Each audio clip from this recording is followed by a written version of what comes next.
Halo, assalamualaikum warahmatullahi wabarakatuh. Berjumpa lagi bersama saya Diah Nuraini. Terima kasih sudah mengikuti pembelajaran online saya.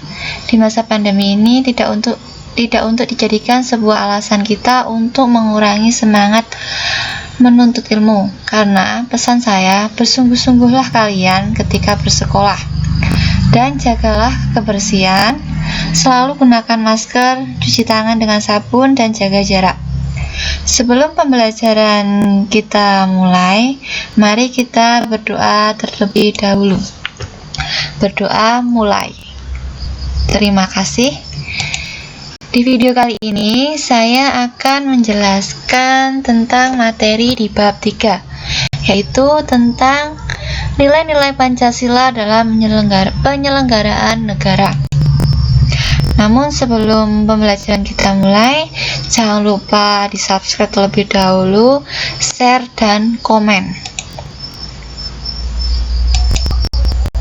Nah, tujuan pembelajaran daring kali ini, setelah mengikuti proses pembelajaran secara daring, yang pertama, siswa dapat menganalisis nilai-nilai Pancasila dalam kerangka praktek penyelenggaraan pemerintah negara melalui video yang akan saya sampaikan nanti.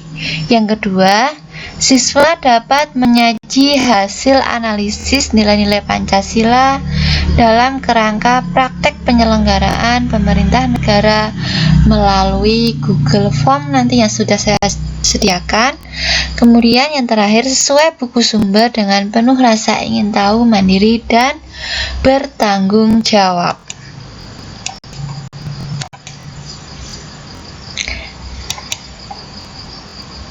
Nah, pada tahun 2018 hingga 2020, Indonesia dilanda bencana seperti gempa, tsunami, yang menelan beberapa korban bencana alam. Nah, ini dijadikan kita menerapkan nilai-nilai Pancasila untuk apa? Yaitu untuk menggalangkan dana untuk membantu korban bencana alam. Nah, di sini adalah contoh penerapan dari nilai Pancasila dalam kehidupan berbangsa dan bernegara. Nah, kalian bisa cari contoh lain dari penerapan nilai-nilai Pancasila.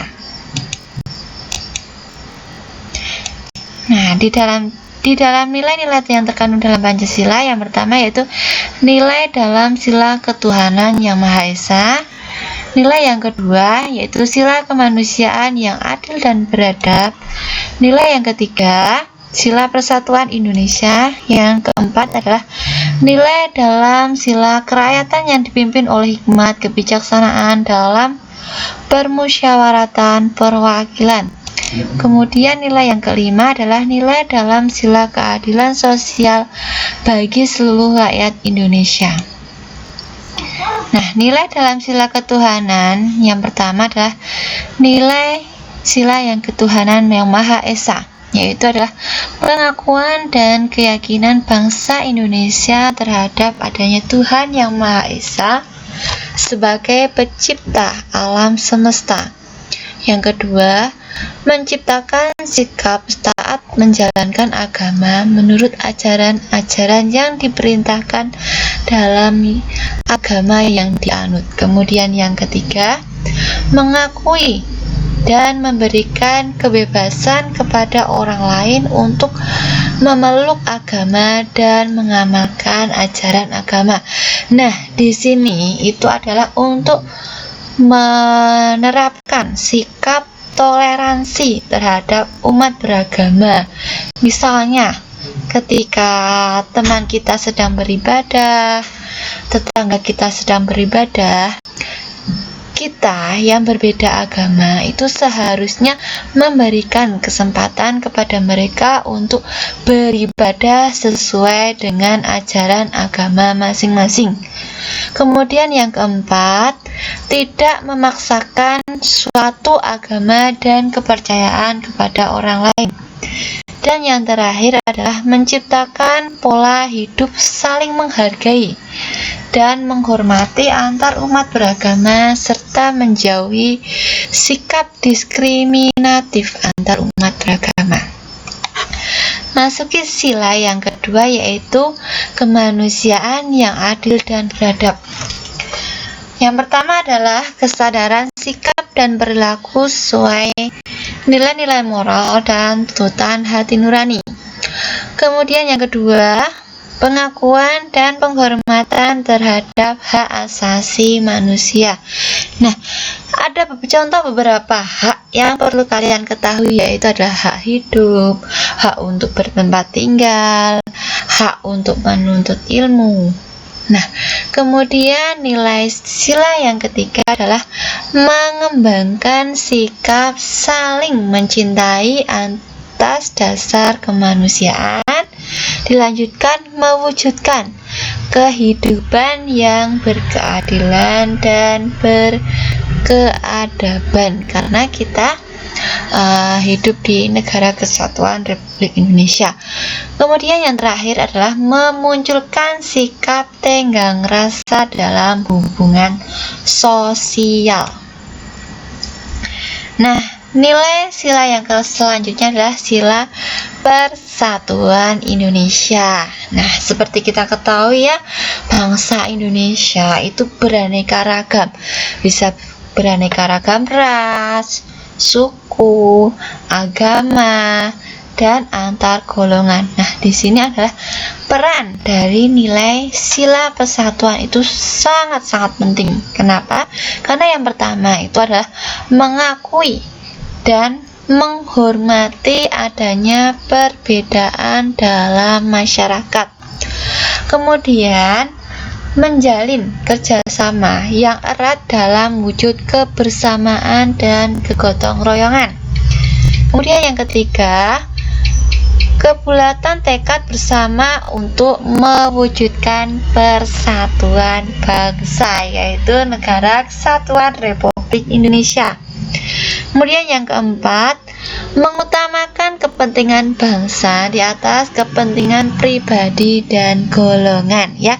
Selalu ingat bahwa negara Indonesia itu mementingkan kepentingan bangsa di atas kepentingan pribadi dan golongan. Kemudian yang keempat, memiliki rasa bangga dan cinta pada bangsa dan kebudayaan Indonesia.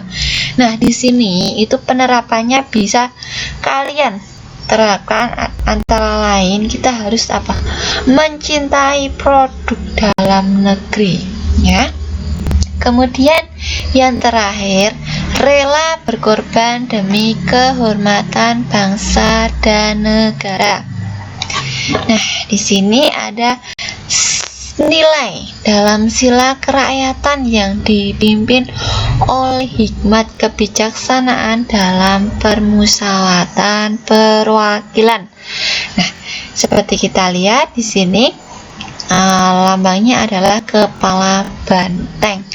Nah, ini untuk apa nilai dalam sila kerakyatan itu? Yang pertama adalah untuk pengakuan bahwa rakyat Indonesia itu memegang kedaulatan tertinggi di dalam negara, ya. Jadi di Indonesia kedaulatan tertinggi itu berada di tangan rakyat. Nah, yang kedua yaitu adalah mewujudkan demokrasi dalam kehidupan politik, ekonomi, dan sosial, ya. Jadi dalam politik, ekonomi, sosial, kita harus berdemokrasi. Kemudian yang ketiga yaitu apa? Pengambilan keputusan bersama mengutamakan prinsip musyawarah mufakat. Kemudian yang keempat adalah menghormati dan menghargai keputusan yang telah disepakati bersama. Dan yang terakhir adalah bertanggung jawab melaksanakan keputusan. Kemudian nilai dalam sila keadilan sosial bagi seluruh rakyat Indonesia. Di sini lambangnya adalah padi, dan kapas. Nah, di sini ada beberapa nilai dalam sila keadilan sosial. Yang pertama yaitu adalah keadilan untuk mendapatkan sesuatu yang menjadi haknya. Ya, kalau kita sudah melaksanakan kewajiban, pasti kita akan mendapatkan hak, ya. Misalnya di dalam pembelajaran, ya, ketika kalian sudah melakukan kewajiban dalam mengerjakan tugas dari saya, nah, kalian pasti memiliki hak untuk mendapatkan nilai sesuai dengan apa yang kalian kerjakan. Kemudian yang kedua yaitu adalah mengembangkan sikap adil terhadap sesama, ya. Kita harus menjunjung sikap adil, ya. Kemudian yang ketiga yaitu menyeimbangkan, menyelaraskan, dan menyerasikan antara hak dan kewajiban, ya. Seperti yang sudah saya jelaskan tadi, antara hak dan kewajiban itu harus dijalankan secara apa? Secara beriringan, seimbang, serasi. Nah, kemudian yang lain bisa kalian baca sendiri, kalian pahami sendiri. Jika ada yang kurang jelas, bisa ditanyakan di kolom komentar. Nah, kemudian ada penyelenggaraan pemerintah negara Republik Indonesia. Yang pertama itu ada pembagian kekuasaan. Fungsi kekuasaan itu menurut seorang salah satu ahli yang namanya adalah John Locke, itu ada 3 kekuasaan. Yang pertama, kekuasaan legislatif, yang kedua, kekuasaan eksekutif, kemudian yang ketiga adalah kekuasaan federatif, ya. Kekuasaan federatif sendiri adalah kekuasaan yang melaksanakan hubungan luar negeri. Kemudian ada fungsi kekuasaan negara menurut Montesquieu. Nah, di sini ada kekuasaan legislatif, kekuasaan eksekutif, kekuasaan yudikatif. Nah, di sini seperti di Indonesia, yaitu ada kekuasaan legislatif, yaitu kekuasaan untuk membuat atau membentuk undang-undang. Kemudian kekuasaan eksekutif yaitu kekuasaan untuk melaksanakan undang-undang, dan yang terakhir adalah kekuasaan yudikatif, yaitu kekuasaan untuk mempertahankan undang-undang dan mengadili pelanggaran undang-undang. Nah, di sini ada peran hakim. Kemudian pembagian kekuasaan dalam pemerintahan Indonesia, ya. Setelah tadi ada pembagian kekuasaan menurut beberapa pakar ahli. Nah, di sini kita belajar tentang pembagian kekuasaan dalam pemerintahan Indonesia. Yang pertama itu ada kekuasaan secara horizontal. Nah, kekuasaan horizontal, secara horizontal itu ada apa saja toh di situ? Yang pertama ada kekuasaan konstitutif, yang kedua ada kekuasaan eksekutif, yang ketiga ada kekuasaan legislatif, yang keempat ada kekuasaan yudikatif, dan kemudian ada kekuasaan eksaminatif atau inspektif, dan yang terakhir adalah kekuasaan moneter, ya. Nah, nanti di sini kalian bisa cari tahu apa toh arti dari masing-masing kekuasaan secara horizontal ini. Kemudian ada pembagian kekuasaan pemerintah Indonesia secara vertikal. Ya, di sini ada pembagian kekuasaan yang dilakukan berdasarkan tingkatan pemerintahan. Nah, di Indonesia itu ada tingkatan-tingkatan sendiri. Nah, masing-masing tingkatan itu ada pembagian kekuasaan. Sudah jelas ya? Nah, kemudian ada aktualisasi nilai Pancasila dalam penyelenggaraan pemerintah. Ya, ada nilai dasar Pancasila. Ya. Nah, di sini ada kaitannya dengan apa? Dengan nilai-nilai etika yang terkandung di dalam Pancasila. Yaitu apa? Sekumpulan nilai-nilai yang diangkat dari prinsip nilai yang hidup dan berkembang di dalam masyarakat. Nah, nilai-nilai yang berkembang di dalam masyarakat itu contohnya apa? Ada nilai religius, ada nilai adat istiadat, ada nilai kebudayaan. Nah, dan setelah disahkan itu akan menjadikan sebuah dasar negara terkandung di dalam nilai kenegaraan. Kemudian selanjutnya adalah tentang etika kehidupan berbangsa, bernegara, dan bermasyarakat. Nah, di sini dalam lingkungan keluarga, misalnya dalam kalian itu pasti ada yang namanya etika. Bagaimana cara kalian menghormati orang tua kalian, bagaimana cara kalian menghormati kakak kalian misalnya. Kemudian di sini ada etika kehidupan berbangsa, itu ada yang pertama ada memberikan landasan etika moral bagi seluruh komponen bangsa dalam menjalankan kehidupan kebangsaan dalam berbagai aspek. Kemudian yang kedua, menentukan pokok-pokok etika kehidupan berbangsa, bernegara, dan bermasyarakat.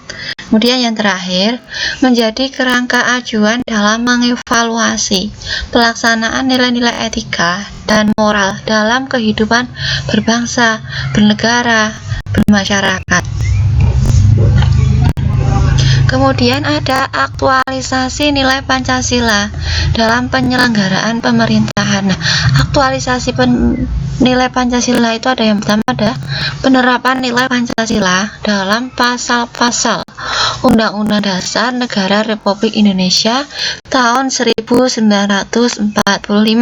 Di sini ada apa saja? Yang pertama ada sistem pemerintah negara dan kelembagaan negara. Kemudian yang kedua ada hubungan antara negara dan penduduk. Hubungan antara negara dan penduduk itu juga ada aturannya. Aturannya di mana? Di Pancasila dan dalam pasal-pasal Undang-Undang Dasar Negara Republik Indonesia tahun 1945. Kemudian yang terakhir itu ada materi lain berupa aturan bendera negara, bahasa negara, lambang negara, dan lagu kebangsaan Indonesia. Nah, di sini ada apa saja? Misalnya, bendera negara Indonesia itu apa? Bendera merah putih. Bahasa negara Indonesia itu apa? Bahasa Indonesia. Kemudian lambang negara Indonesia apa? Lagu kebangsaan Indonesia itu apa? Nah, kalian harus tahu itu. Materi lain berupa aturan dalam nilai Pancasila itu apa saja. Kemudian yang kedua ada penerapan nilai Pancasila dalam kebijakan negara. Yang pertama, kebijakan negara, bidang politik, bidang ekonomi, bidang agama, serta sosial. Dan yang terakhir adalah kebijakan negara, bidang pertahanan dan keamanan. Nah, untuk pertemuan minggu depan kita akan membahas tentang penerapan nilai Pancasila dalam kebijakan negara, baik bidang politik, ekonomi, agama, serta sosial budaya, dan kebijakan negara bidang pertahanan dan keamanan. Nanti kita cari apa atau contohnya, bagaimana atau penerapannya dalam negara Indonesia itu seperti apa. Kemudian apakah ada yang kurang jelas dari pembelajaran yang sudah saya jelaskan tadi? Dan apabila ada yang kurang jelas, bisa ditanyakan di kolom komentar. Dan dari materi yang sudah saya jelaskan tadi, tolong cari contoh penerapan nilai Pancasila di lingkungan tempat tinggal kalian. Dan untuk materi berikutnya adalah tentang ketentuan kehidupan berbangsa dan bernegara sesuai dengan Undang-Undang Dasar Negara Republik Indonesia tahun 1945. Cukup sekian materi dari saya. Tetap patuhi protokol kesehatan, jaga kebersihan, jangan lupa selalu cuci tangan. Terima kasih. Saya akhiri. Assalamualaikum warahmatullahi wabarakatuh.